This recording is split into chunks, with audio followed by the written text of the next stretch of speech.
Hello everybody and welcome back to The Legend of Dragoon. My name's Cody, and in the last exciting episode we faced off against an evolving Pokemon who turned from a caterpillar into a cocoon to a not so beautiful Butterfree. In today's episode we are going to head into the moon. I've been talking as if we're already on the moon, but that's not exactly accurate. It's more accurate to say that we've been climbing up to the divine tree which caught the moon in its branches. And that right ahead of us, that's the moon. So we need to head inside. You can see it's full of intricate carvings, and it's not so much a moon as it is an egg.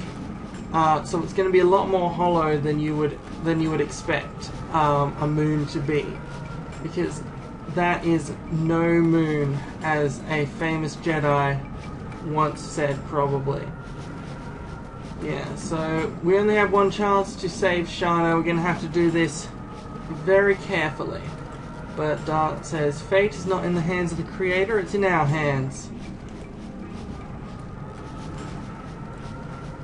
We will decide our own fate. You can tell he's serious because he has 2 exclamation marks. If you head up here, it's just a neat little thing, but it just sort of zooms the camera up unless you see that image of the moon. So what we really need to do is we need to take this, which is going to take us up and into the moon itself.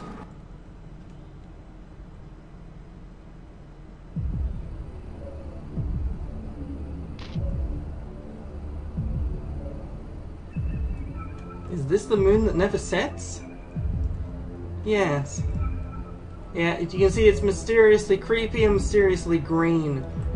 Rose says it's been very long, which makes it sound like she's been here before, but that would be really strange. I don't know. So yeah, green glowy things. You can see the light beaming in from the outside. And the network of whatever this is. This time the whole party came out. Last time you may notice that Kongol didn't come out. It was only the other 6, because when there's not enough room, he just stays inside of Dart, so that it won't interrupt the cutscene. Don't tell me the God of Destruction is about to be born? It cannot be.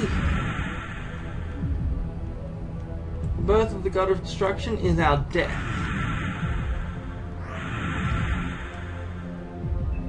That's right, we are still alive, and that is an important point that Dart makes.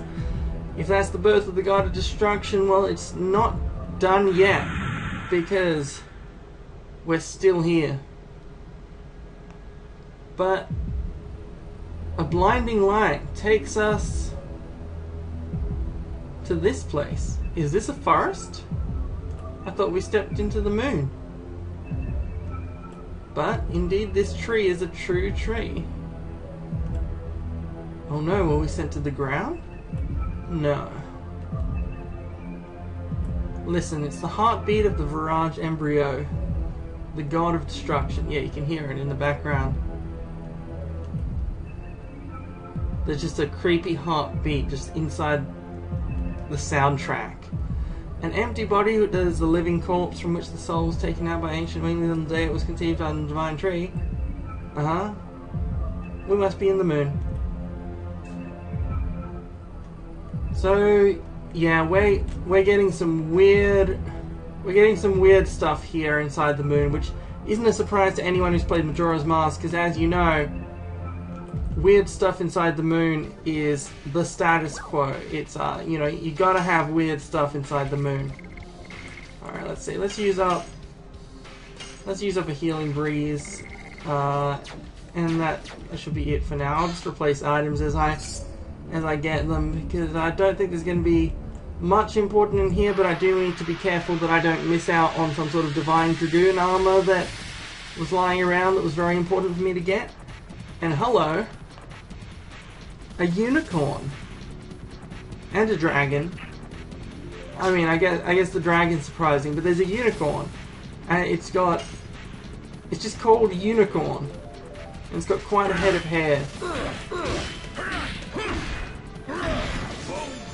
And as we know, the best antidote to a unicorn is to kill it with an axe. Yeah, so I've switched party members. Last episode I had Meru and Hashel, but they had their turn in the spotlight by facing off against a mini-boss, so I've switched out a couple of party members. I mean, I'd switch out all three if it was possible to take Dart out of the party, but it's not. Which does bother me a bit. See how he's level 41 and everyone else is like 4 levels below him? There's not really much I can do about that except for making sure he dies at the start of every... Make sure he dies during every boss battle and letting everyone else get the XP. That's one way to make them catch up, but it just means that we lose XP overall, I think. So, or does it? You can see that each of these reminds us of a place from earlier in the game. This is the prairie from Disc 1. That was the poisonous forest from Disc 1. This is the, this is the area where we escaped to from hell in a prison. It's very nostalgic. But there's obviously something a bit wrong. Like, the sky is made out of veins, which is generally the sign that something is wrong. Oh, and the music changes again. Straight from grassland into a snowscape.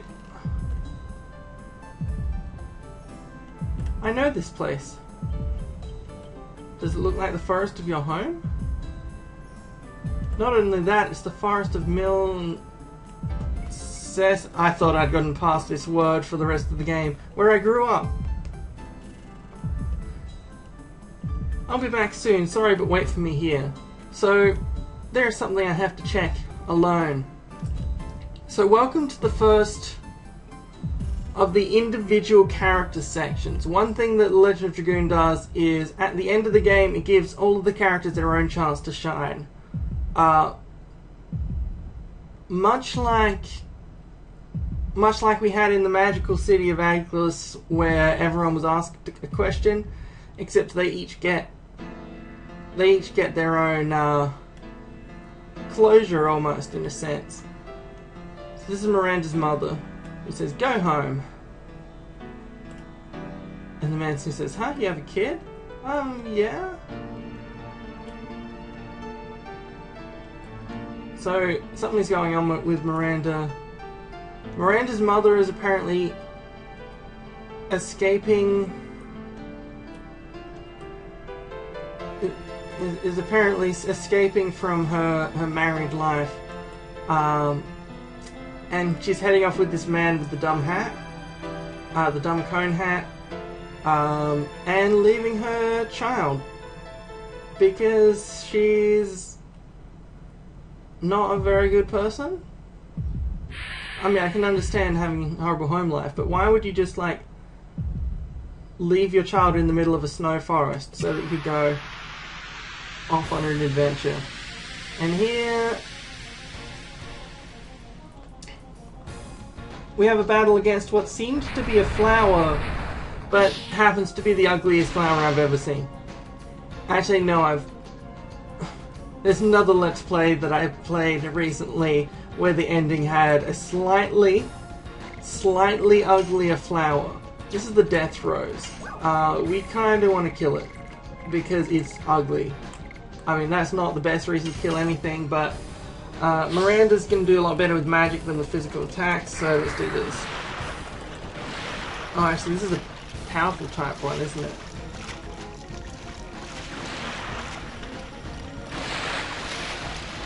Is it? Because I was trying to mash the button, but then I was like, actually, hold on. Is that how this works? Yeah. So she does about 1,000 damage, which isn't bad. And, hello. Why did you abandon Dad and me? Oh, Miranda, I had no choice.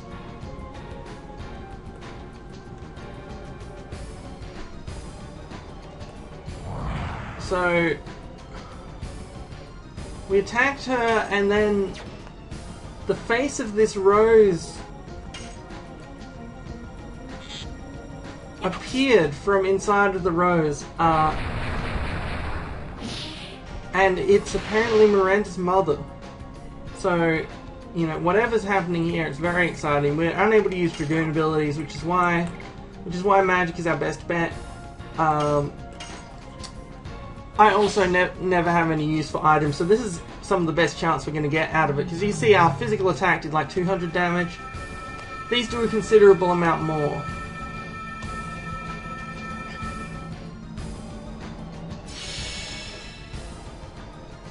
Yeah, they each do 936 damage apparently. And her face opens up again.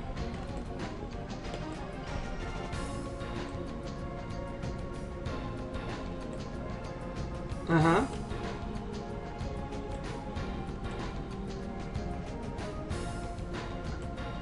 Yeah, the truth hurts sometimes, creepy flower lady. Sometimes the truth hurts. Alright, so she is almost gone. I don't know why I got it just then. I just pressed the wrong button, but it wasn't some mystical thing that I was trying to do.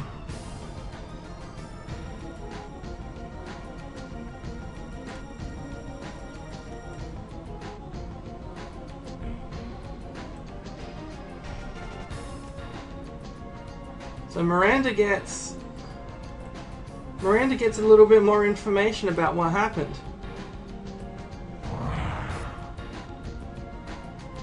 I actually don't remember at this point if what I'm supposed to be doing is guarding or not, or whether what activates it is me dealing enough damage. Because you can see, if I don't attack, there we go. I'm sorry to make you feel lonely, Miranda. Forgive me. What do we do? Should we forgive her to make her try and move past, or do we say, no, you've done too much wrong? Let's try and forgive.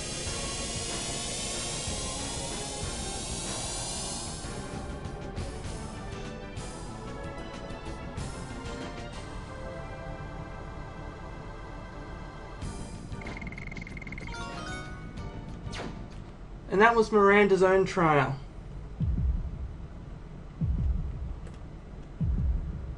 Upon discovering that her mother actually did try to visit her before but kept getting turned away, and that she was thinking about her,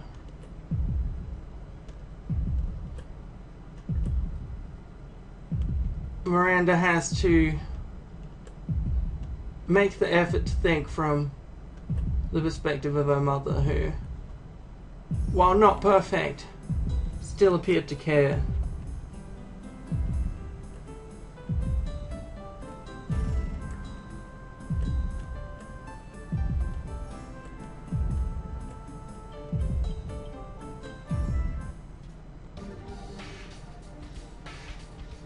And we have her back in our party. I'm going to see you in the next episode.